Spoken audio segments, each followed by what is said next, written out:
Are you certain that your business is going to be a success, whatever? Do you have general certainty in your life about different outcomes?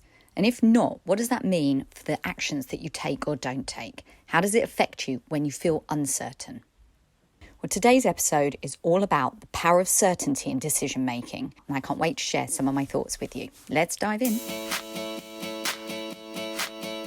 Welcome to Action Taker Tribe. I'm Jo Ingram, and today it's all about the power of certainty and decision making. For me, it's a topic that's really close to my heart because I went through a big experience when my twin daughters were born and the process to bring them into the world that created an amount of certainty in my life that I've been able to draw on ever since. After my first daughter was born, I was left feeling very, very uncertain that the world was a good place, uncertain that I would ever succeed.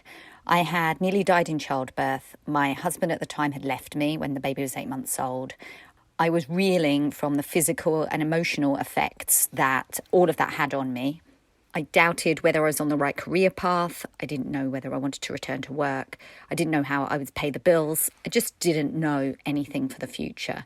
And this had come as a shock to me because before this experience, I had lived my life with a certain amount of certainty. I trusted myself and my abilities.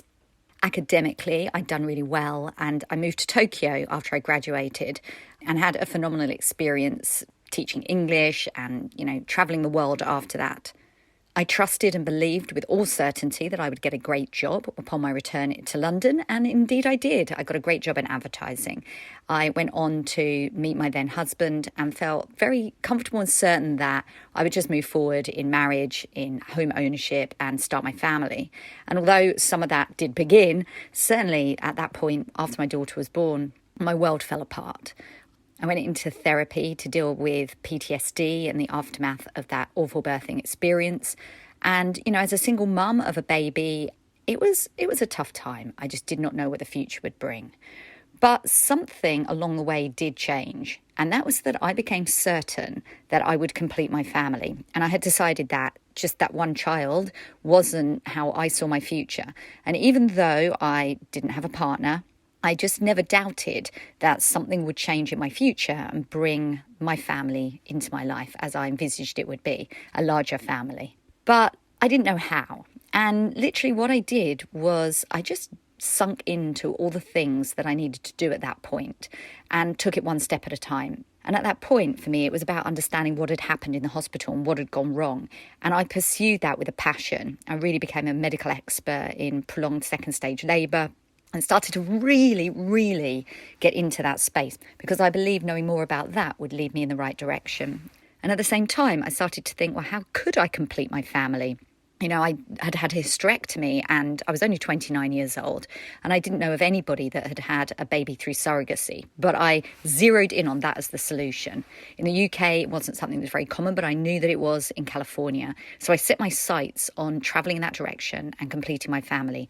And when I met my now husband, Ivan, who came into my life when my daughter was about 2 years old, it was already a seed that was planted in my mind that this was how I was going to complete my family. He had no children and was very open to having a family with me, both the daughter I already had and future children. So together we embarked on a journey that meant 7 years later, we flew out to California and met our twin daughters for the first time, who are now 10 years old. So I'm going back a bit in time.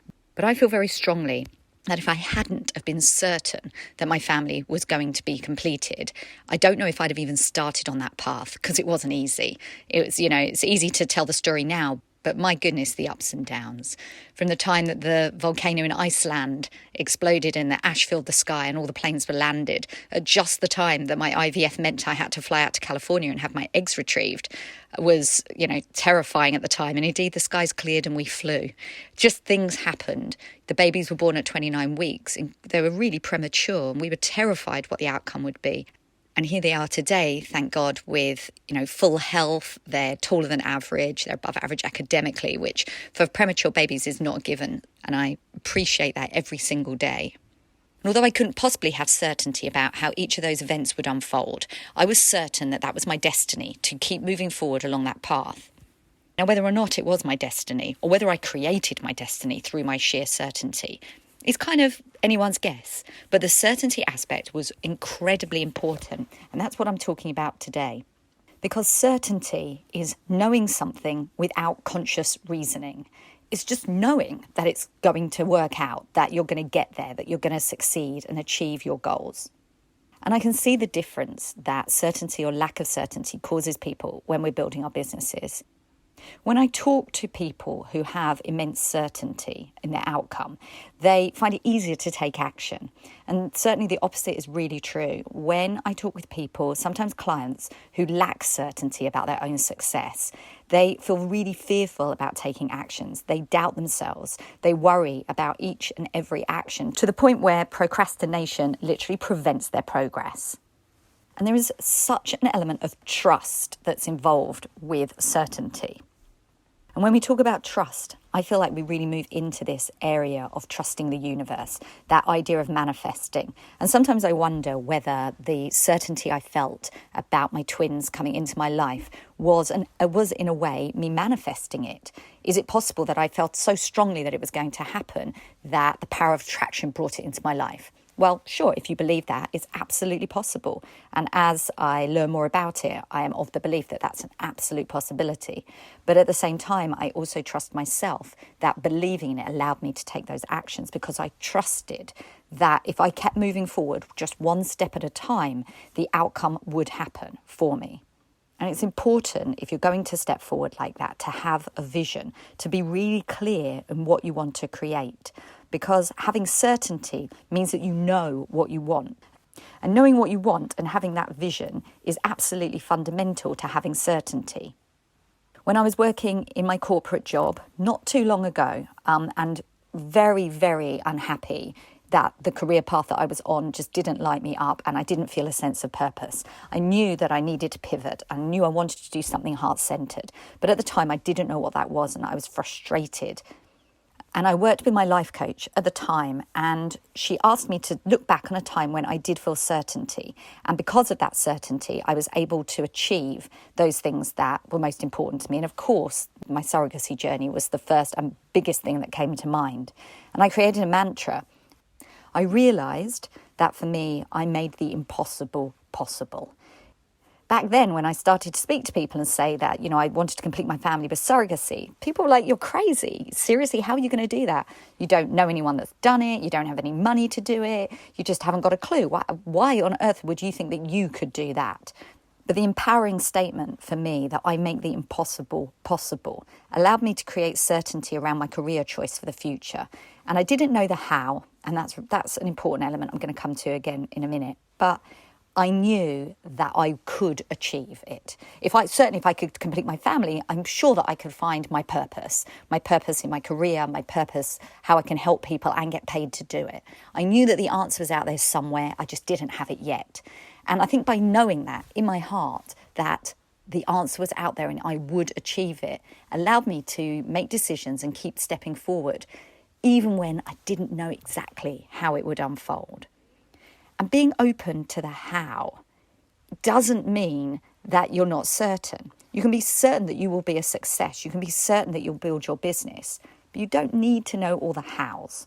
Being certain doesn't mean that you know every single thing that's going to happen and every right decision. You don't need to. What you need to do is just take the next step. Because being certain also doesn't mean that you're not adaptable. We have to be open to change. We can have certainty without absolute clarity. You can feel certain and still need clarity on all different things. You can be certain that your vision is something that you are stepping towards every single day, whilst you're still trying to find clarity on the details. And something really wrapped up with certainty is decisiveness. Are you someone who easily makes decisions, or do you find yourself often in procrastination? Now, both Bob Proctor and Napoleon Hill talk a lot about the power of decision-making. They say that successful people make decisions and they stay on course. And they found in research that the highest earners are people that make decisions more easily. We also know that as a society, we want leaders who can make decisions.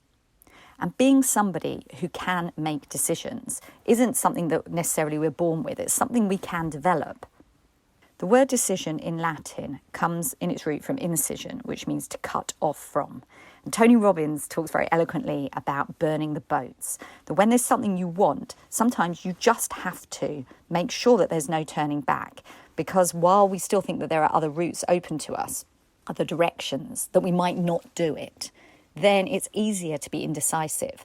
But when we say, I'm building this business, for example, and I'm not giving myself an option to quit building this business, then you are burning your boats and you are moving forward. You're not going to look back. It means you may not know how, but you're moving forward whatever. It's a drive and a power that comes behind you. It's the idea that where there's a will, there's a way. And that's exactly what happened during my surrogacy journey, no matter what barriers I came up against. And there were so many on the IVF journey, for example, alone, let alone the actual birth of the twins and travelling out to California for their birth, which we missed because they came so early. But I credit my success in a large part to the fact that I overcame every barrier. It wasn't that it went smoothly, it wasn't that there weren't major problems, but just every time one came up, we found a solution. And goodness knows we didn't know how for some of them. But yeah, it unfolded for us in retrospect. And even the stressful elements were part of our story and were part of something that we can feel proud of. So please know that even when things don't seem to be going right, it's still part of your story. And by overcoming those blocks and barriers, you're going to get stronger. And it's going to help you continue to make positive decisions, even when things might feel difficult at the time. So as you're building your new business, if you're feeling wobbly, you're feeling uncertain about whether you're really going to achieve the success that you want, perhaps you're overcome by analysis paralysis and you're frequently procrastinating, think of the times where you have achieved, where you've overcome difficulties and prevailed in your life. Think about your vision for your business and feel excited. Feel compelled to find a way to make it happen. Get obsessed and enjoy the process, knowing that if you continue to keep stepping forward, you can't fail to achieve success. And if you find it hard making decisions, practice. The research shows that people that practice making decisions and make decisions more frequently find making decisions easier. And it's okay to be wrong, and it's okay to adapt. And in fact, it's a more positive thing to do than to be stuck in indecision, not taking any action. I'd like to invite you this week to create more certainty about building your business. What's one decision that you just haven't made? Choose that this week you will make that decision and take the first step on that path. You have it within you, find the certainty and know that you can do this. Thank you for listening in and supporting my podcast. Please do subscribe and share it with anybody else who's building their business for the first time that would find this useful. Have an action-filled week. Take care now. Bye. And if you find what I have to say helpful, but you're not yet on my mailing list, jump into the show notes, click on the link so you can receive my emails every week.